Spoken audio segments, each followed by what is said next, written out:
था। 16वीं सदी में कलात मुगलिया सल्तनत का हिस्सा बन गया, जिसके बाद अहमद ज़ैन ने कलात को अपना सदर मकाम बना लिया। कबायली सरदारों ने जिरगे के फैसले के तहत साल 1666 ईस्वी में मीर अहमद खान को वाली कलात मुकर्रर किया, जिसके नतीजे में कलात की रियासत पर अहमद ज़ई खानदान के इक़्तिदार की इब्तिदा हुई।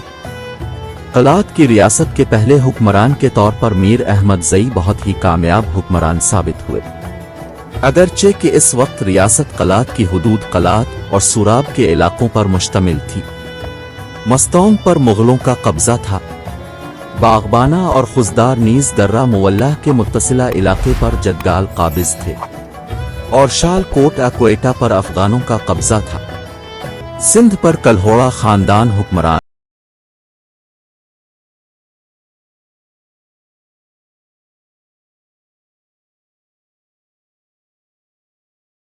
मीर अहमद खान के इंतकाल के बाद मीर मेहराब खान को कलात का हुक्मरान बना दिया गया। कलात पर अहमद ज़ई कबीले ने लश्कर कशी करके मारवाड़ियों के कब्जे से कलात छीन लिया। इस इलाके को मशहूर तारीखदान मुक़द्दसी ने उनको तोरान का नाम दिया है, जो बाद में कलात के नाम से मशहूर हुआ और यूं कलात पर बलोचों की हुक्मरानी कायम हो गई, जो क़याम पाकिस्तान तक कायम रही। साल 1839 ईस्वी में अंग्रेजों ने इस खित्ते पर कब्जा कर लिया और साल 1876 ईस्वी में उन्होंने खान ऑफ कलात को शाही रियासत का कन्फेडरेशन लीडर तस्लीम कर लिया। रियासती बलूचिस्तान कलात, खारान, मकरान और लसबेला की रियासतों पर मुश्तमिल था, जिन पर बरतानवी एजेंट निगरान था। उनमें सबसे बड़ी रियासत कलात की थी।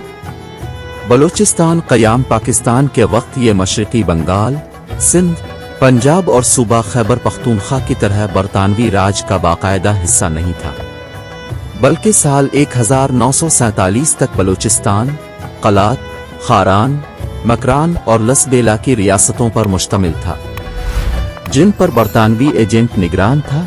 उनमें सबसे बड़ी रियासत खानीत कलात की थी।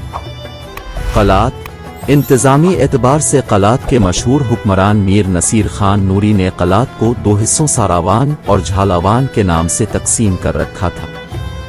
ये दरअसल इंतज़ामी एतबार से दो सूबे थे, जिनकी सरबराही इन दोनों सूबों के बड़े कबीलों के सरदारों के हवाले कर दी गई थी, जो बाद में मौरूसी सरबराही में तब्दील हो गई।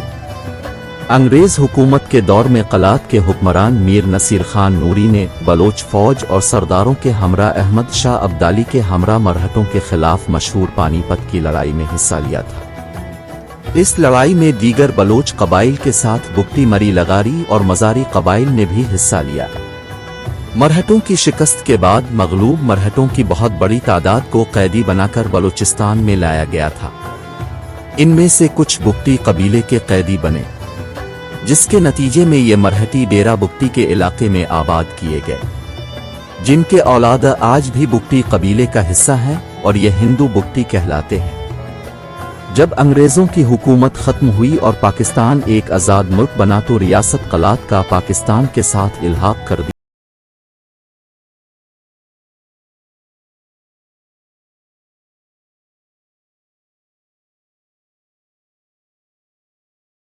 रियासत का दर्जा खत्म करके उसे पाकिस्तान में शामिल कर दिया गया, जिस पर खान ऑफ कलात अहमद यार खान ने पुरतशद्दुद रद्द अमल का इजहार किया और बगावत की।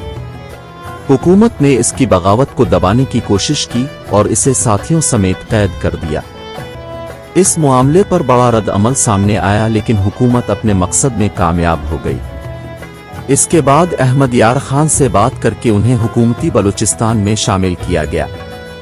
5 जुलाई 1977 को मार्शल लॉ लगने तक वो बलूचिस्तान के गवर्नर रहे। जैसा कि पहले बयान किया जा चुका है कि पाकिस्तान का सूबा बलूचिस्तान क़याम पाकिस्तान से कब्ल, जो कि मशरक़ी बलूचिस्तान इंडियन बलूचिस्तान कहलाता था, 2 हिस्सों पर मुश्तमिल था। उसका एक हिस्सा रियासती बलूचिस्तान कहलाता था, दूसरा हिस्सा ब्रिटिश बलूचिस्तान के नाम से जाना जाता था।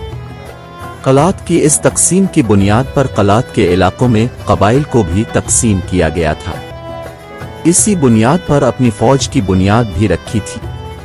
ان کے دربار میں اسی ترتیب سے جھالوان اور ساراوان کے سرداروں کے نشستیں مقرر کی گئی تھیں۔ قیام پاکستان سے قبل جب قلات کے آخری حکمران میر احمد یار خان، سابق گورنر بلوچستان، نے جدیدیت کے تحت کی ایوان بالا اور ایوان زیریں تشکیل دی، تو اس ترتیب سے قبائل کے سرداروں کو ایوان بالا اور ایوان کا رکن بھی بنایا گیا تھا، مگر اس تقسیم کی قیام پاکستان کے بعد کچھ بھی اہمیت نہ رہی۔ بعض بلوچ اس پارلیمنٹ کو نام نہاد کہتے ہیں، کیونکہ اس پارلیمنٹ کے اجلاسوں کا ثبوت سوائے قیام پاکستان کے وقت پارلیمنٹ کے نام پر کی جانے والے تقاریر کے سوا کسی بھی قسم کا کوئی دستاویزی ثبوت فراہم نہیں کیا جا سکا۔ قیام پاکستان کے بعد ریاست لسبیلا اور ریاست خاران بھی بلوچستان کا حصہ بن گئیں، اگرچہ اب نہ تو قلات کی ریاست باقی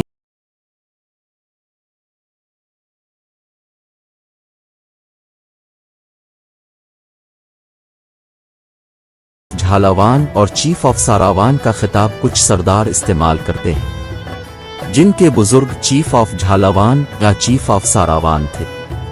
اب ان کی کوئی قانونی حیثیت نہیں ہے، مگر بلوچ روایات میں اب بھی ان کا مقام ہے۔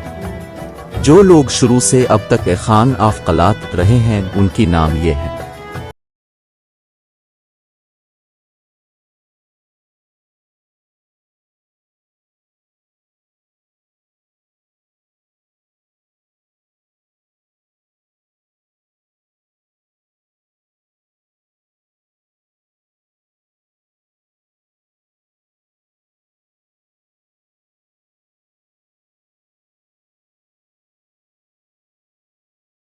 داؤد